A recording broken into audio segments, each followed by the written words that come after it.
Recording by माँ Ganga studio पहले जगह। लहंगा लखनऊ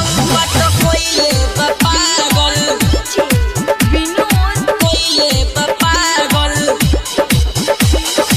भेद भरवा कोई पागल हारी कोई पागल लहंगा लखनऊ तो कोई पागल लहंगा लखनऊ तो कोइले पागल चले डगरिया तो बाजे दुनो छागल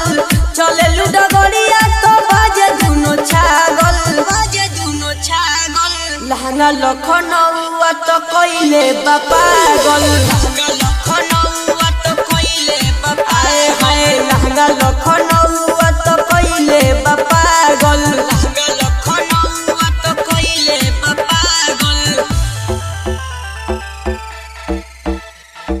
लहंगा लखनऊ तो कोइले पागल विनोद कोइले पागल विनोद कोइले पागल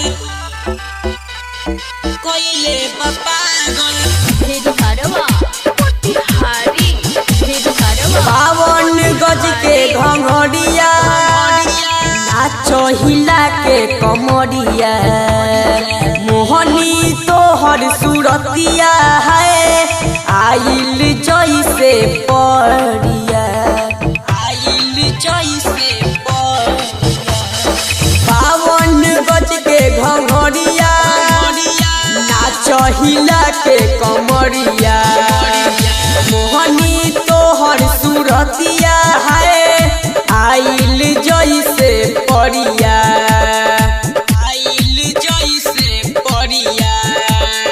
मीठी मीठी बोलिया कोइले बघायल मीठी मीठी बोलिया कोइले बघायल लहंगा लखनऊ तो कोइले पागल लहंगा लखनऊ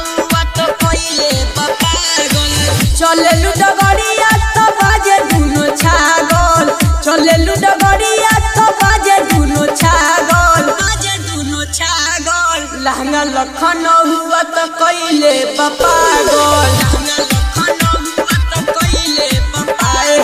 लहंगा लखनऊ तो कोइले पागल कोइले पागल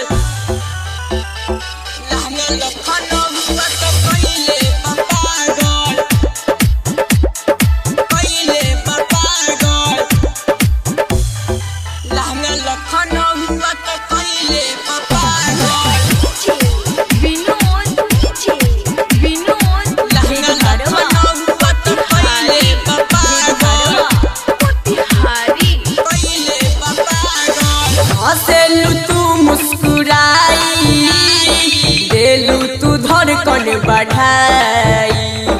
चांद जैसन रूपवा लागे लागे कोई नहीं पाई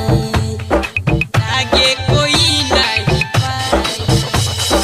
हंसेलू तू मुस्कुराई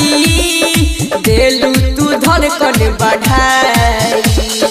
चांद जैसन रूपवा लागे लागे कोई नहीं पाई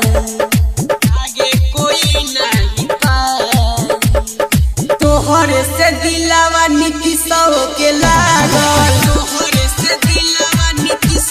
के लागल तोहर से दिलवा मनीष के लागल तोहर से दिलवा मनीष के लागल चले डगरिया तो बाजे दुनो छागल चले डगरिया तो बाजे दुनो छागल लहंगा लखनऊ तो कोइले पागल लहंगा लखनऊ तो कोइले पागल लहंगा लखनऊ तो कोइले पागल रिकॉर्डिंग बाय माँ गंगा स्टूडियो पहले जगह।